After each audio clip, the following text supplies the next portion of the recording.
Pidato Anies Baswedan di acara Harlah PKS berbuntut panjang. Ya, relawan Ganjar Pranowo melaporkan Anies Baswedan ke polisi. Mereka menuduh Capres Nasdem Anies Baswedan diduga menyebarkan data hoaks hingga ujaran kebencian dalam pidatonya. Namun, laporan relawan Ganjar Pranowo belakangan diketahui ditolak polisi. Cek alasan laporan polisi relawan Ganjar Pranowo ditolak, buntut Anies Baswedan beber data jalan era Jokowi versus SBY. KP Center melaporkan Anies ke Bareskrim hari ini, Selasa 23 Mei 2023. Bakal capres yang didukung Nasdem, PKS, dan Demokrat itu diduga telah menyebarkan berita bohong atau hoaks saat berpidato di acara hari ulang tahun PKS.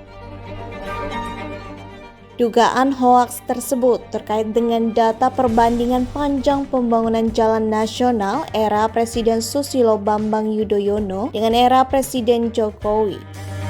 Ketua Harian DPP GP Center, Thomas Junianto membenarkan pihaknya sudah menyampaikan laporan tersebut.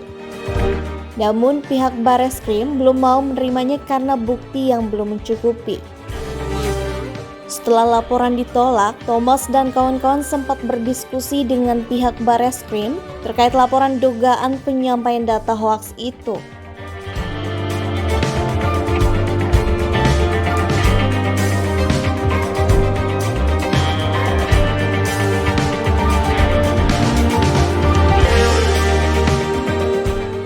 Thomas mengatakan penyampaian data yang diduga tak benar soal pembangunan jalan era Jokowi dengan SBY itu dipergunakan untuk mempersepsi publik agar membenci Jokowi.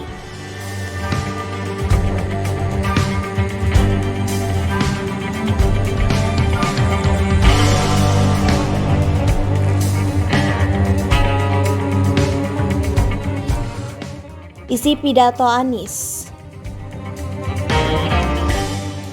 Anies memang berbicara tentang data perbandingan panjang pembangunan jalan nasional era Presiden SBY dengan era Presiden Jokowi di acara Milad PKS. Anies menyebut di era Jokowi, pemerintah berhasil membangun jalan tol sepanjang 1.569 km dari total 2.499 km.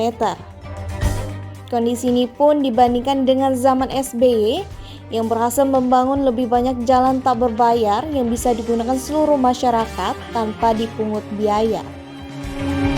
Anies membandingkan dengan pemerintahan yang lalu. Di zaman SBY, jalan tak berbayar yang dibangun sepanjang 144.000 km atau 7,5 kali lipat.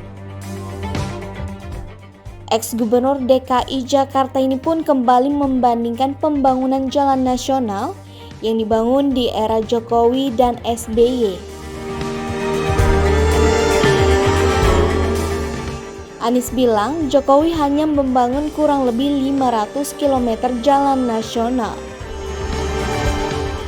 Sedangkan pembangunan jalan nasional yang dilakukan di era SBY mencapai 20% dari capaian Jokowi. Di era 10 tahun sebelumnya 11.800 km. Artinya 20 kali lipat.